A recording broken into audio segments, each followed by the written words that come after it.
Here we have the new 2024 Hyundai Santa Fe. This one comes in the SE trim level with front wheel drive. This color is Serenity White Pearl. And then we have gray cloth interior. For the powertrain, we get a 2.5 liter turbocharged 4-cylinder engine. That's mated to an 8-speed dual clutch transmission. So we're gonna go over the SE, the base trim, and just see how it holds up. Coming to the front end here, we still get the LED headlamps along with the LED daytime running lights, and the lights don't flash like that. That's just how my camera's picking them up. Love the front end though. We have the active vents through here. And just a really good look, I think. Now as we come around the wheels, these are 18-inch alloy. So it's not like you get a big step down on the SE as opposed to the limited calligraphy, so on and so forth. Passive keyless entry on the front. Power windows, we get electronic child locks and rear window locks, power door locks, power mirrors, and we do still get blind spot monitors here, bottle holders, electronic parking brake, and there's our hood release, manual tilt telescoping steering wheel. Probably the biggest letdown, but it's an SE trim, is having this manual driver's seat here. But I had that seat up front adjusted for someone of my size, being 6'3" with longer legs. But before we check out that rear space, big shout out to Hyundai of Cool Springs for allowing me to review this Santa Fe today. I'll leave a link below in the description. And if you're trying to find a Santa Fe in your neck of the woods, make sure you click on the link below and go ahead and submit your info, and we'll make sure that we get those dealers competing to give you that best price. But honestly, even at sticker price, $36,300 is pretty good, I think, for what you get. But let's go ahead and check out the rear seat space.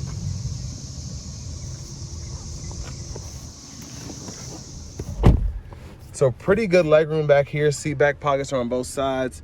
USB-C charge ports are on either side there. And then we do have access to the center console space from back here. And then we also have storage right in here.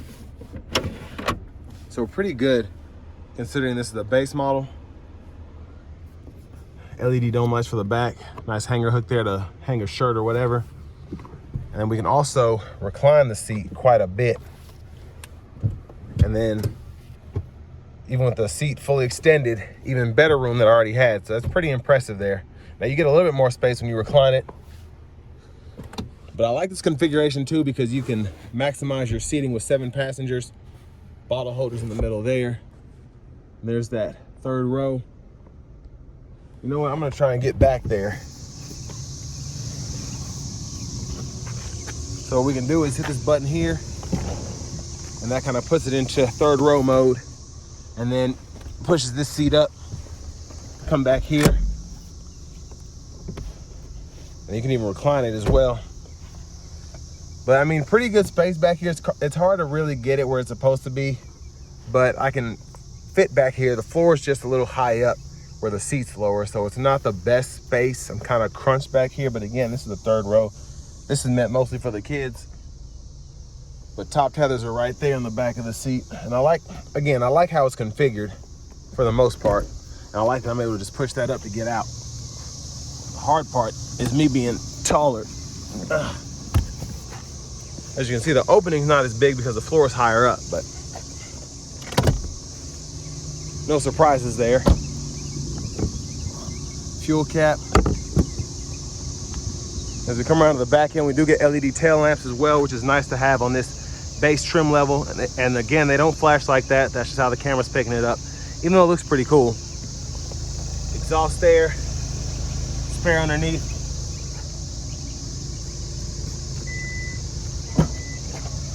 And we get a power lift gate for the SE trim, which is also very nice. A lot of the times manufacturers will just throw a manual one on the base trim. 12 volt there, very good storage pocket here, and then we can release the second row from back here. But also we can adjust this if we want to, and then fold it down. You can see the difference where the left side's folded down, right side's folded up to extend your cargo space. And the cool thing is you can have those up if you want to have people in the third row, but if you don't, this basically just turns into a very spacious regular 2-row SUV. And then for even additional cargo, that'll just fold flat by itself. and then pretty easy to get it back into shape. And then you have your anchors right in there for your car seats. But for all that I'm seeing so far, just very impressed for this to be a 36 grand sticker vehicle. What all you get here. Glove compartment down there, additional pocket there, and then you have storage underneath there with a 12 volt.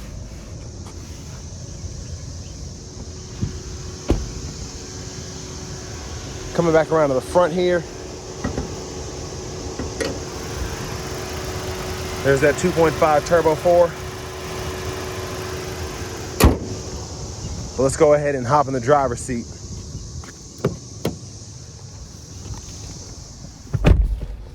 So I like this. I don't know if this is faux leather or real leather, but it's not vinyl. So I like the steering wheel here. It feels nice. There's the horn there.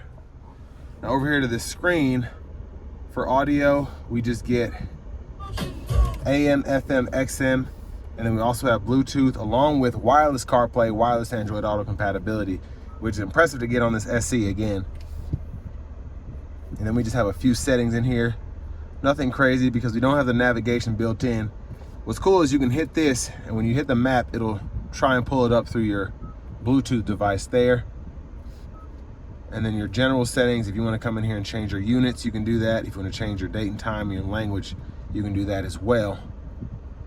And then your vehicle settings, you can go ahead and fool with your driver assistance, so on and so forth. Backup cameras there, guidelines follow you as you turn the steering wheel. Down here, hazards, shortcuts, volume, and then we can go through our track list as a tune knob, and then we can also kind of seek there as well. But I love the AC controls because even though this is manual, I like the way you can configure it. You just find that specific level. Same thing with the temperature there, fan direction. And then you have all of your drive mode stuff down here. So auto hold there, we can go through our normal, sport, or my drive, and it'll show you what drive mode you're in the middle there. Then auto stop toggle there, downhill brake controls there, and then we can pull up the parking camera there, and then we also have our parking sensors there.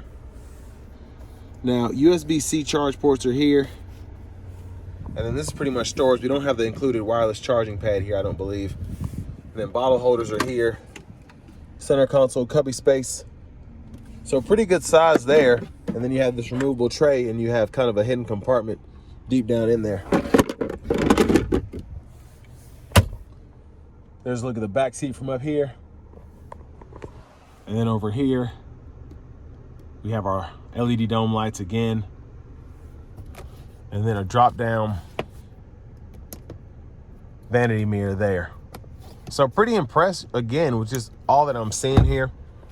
Now, as we go to the steering wheel, once again, blinkers are behind here, high beam toggles there, and then we also have our intermittent wipers on this side. So one time off, intermittent low, high. We can adjust that intermittent frequency here, rear wipers here, and then push back for that rear wiper fluid, pull up for the front.